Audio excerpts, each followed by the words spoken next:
quarter to 6. Okay. Everything running? So far. Another day, another $1? Yeah, we're starting right now. It's a little chilly this morning. How cold is it? It's almost 30 Celsius. Hello. Another balmy day in Sonora, huh?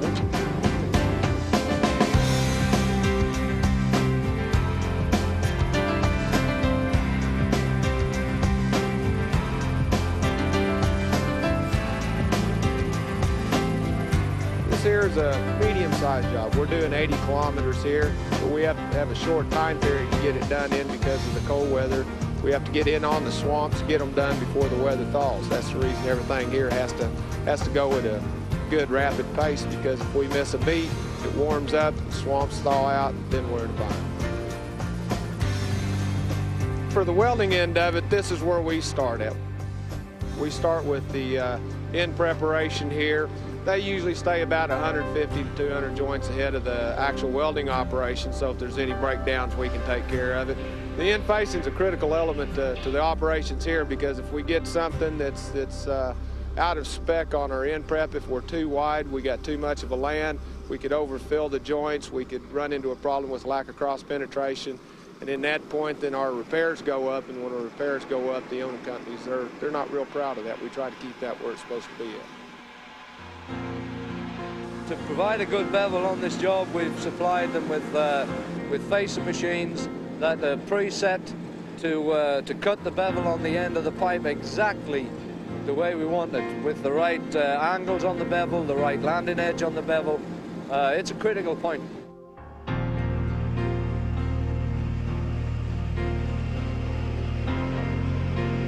Well, we ensure that the bevel design is kept to the right dimensions by using bevel gauges.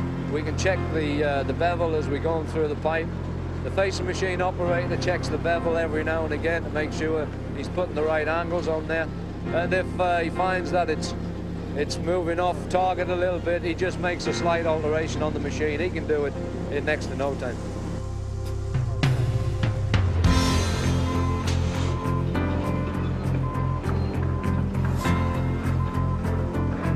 We've got a new internal welding system, plus we've got new PFMs up there.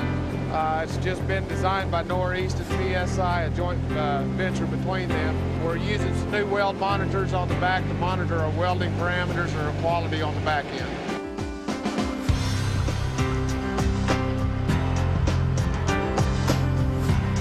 The system's holding up very well in the cold weather. We designed the system to work at minus 50 degrees. We haven't used it at minus 50 degrees because the people won't get out the bus at minus 50 degrees. We've used it at minus 46 degrees, and we run at a very, very low repair rate on that day. The system can work at minus 46, but we can also go up to the hot temperatures if we were working in the desert. We have no problem with hot temperatures. Plus 50 degrees, it doesn't matter. We try to eliminate downtime totally through routine maintenance. We leave an hour ahead of time, ahead of the pipe gang, and we make sure everything's ready in operation, so when they come here, they can go right to work. And then at 10 o'clock coffee, lunchtime, and 3 o'clock coffee breaks. Whenever one takes a break, then we go in, check things out, make sure it's ready to go. And then after 5, when everybody leaves, then we go to work. So we do our maintenance, upkeep, our checks, all before and after hours. Well, there's very little maintenance to be done on the system online. The wire drive systems that we've got are virtually maintenance-free. All the technicians have to do is check the welding tips between each weld, make sure they're clean, brush them down, blow them out with compressed air, then bring the two pipes together and weld it again. If we do get a problem with the wire drive system, it's very simple. It only takes a couple of minutes to take off the system which is broken down and replace it with a new system. Well, we've got 100% backup. We keep the service trailer with the backup plant readily available, so downtime can be limited, well, virtually eliminated down to 15-20 minutes. Technicians are, well, the ones that are here are really good. got a good bunch. Got a good guy right here. Takes good care of me.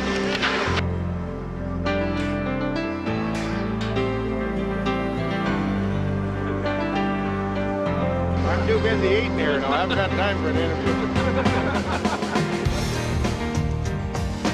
Things are going real well, so yeah, that creates a good attitude. Everybody's happy, and probably be a lot happier if it was a summer job, but you know.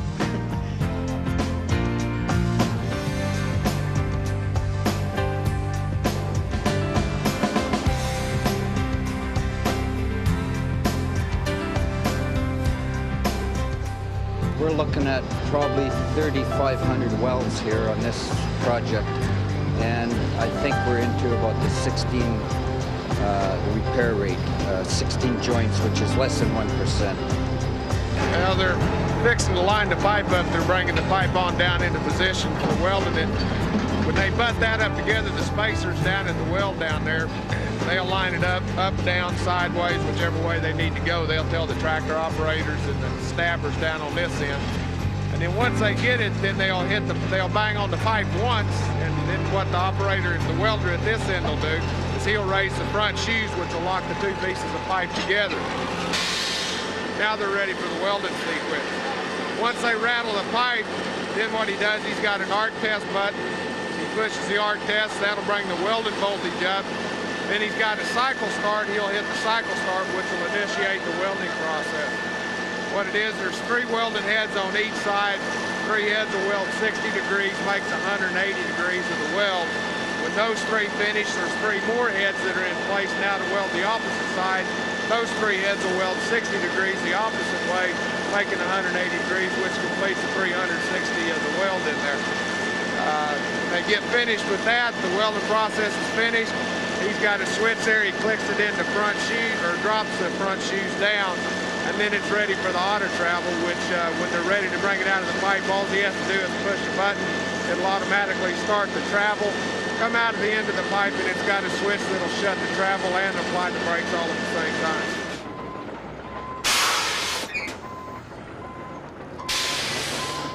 When you come up with something new, it takes a little bit for seasoned pipeliners to change, but it's been really good. They've really enjoyed this, and I think they're working with it very, very well.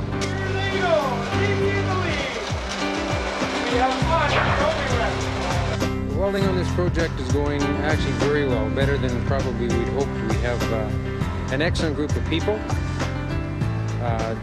They come from the trade unions in Ontario here and in Manitoba, and have done an excellent job. They have super cooperation and just a bunch of real talented people. Plus, the fact that we have our own internal clamp now, and it's running probably less than 1% repair rate.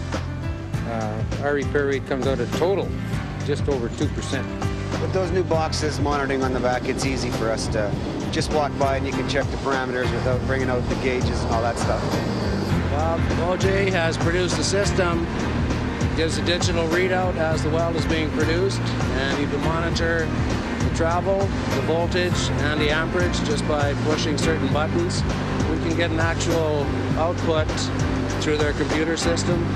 Will be downloaded every night, and we have access to all that information. The package we've developed here is a weld monitoring system by OJ Pipelines to be used with the Northeast PSI welding equipment, automated welding equipment that we're using here on this sprint.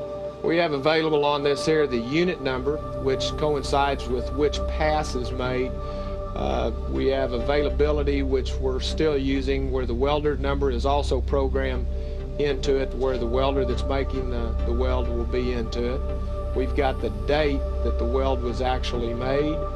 Then our next sequence is in the time, and in the time frame it is actually on this particular job we're grabbing a record every second.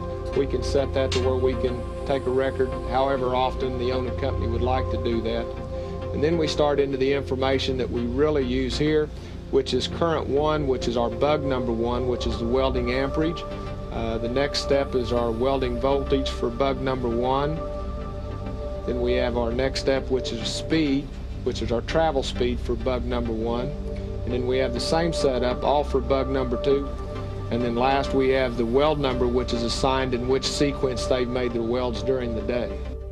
We used to have to go in there and while the welders is there, get around the welder, get around the welding operation and get in their way, which sometimes created problems, you know, with getting in there for the welder to do his job. That's all eliminated now with this new equipment. In the past, it was just hit and miss. A person would go along and use a small gauge and measure. With an online voltage and amperage reading system, they can provide their documentation, and not only that, but the welders know where they're at because they'll be inputting the data at every weld. What we originally set out to accomplish, RTD and Trans-Canada, was to provide an instant feedback loop results as compared to what was going on in the welding. If they increase their monitoring of their welding process online, then we add to that feedback loop and provide a more efficient service.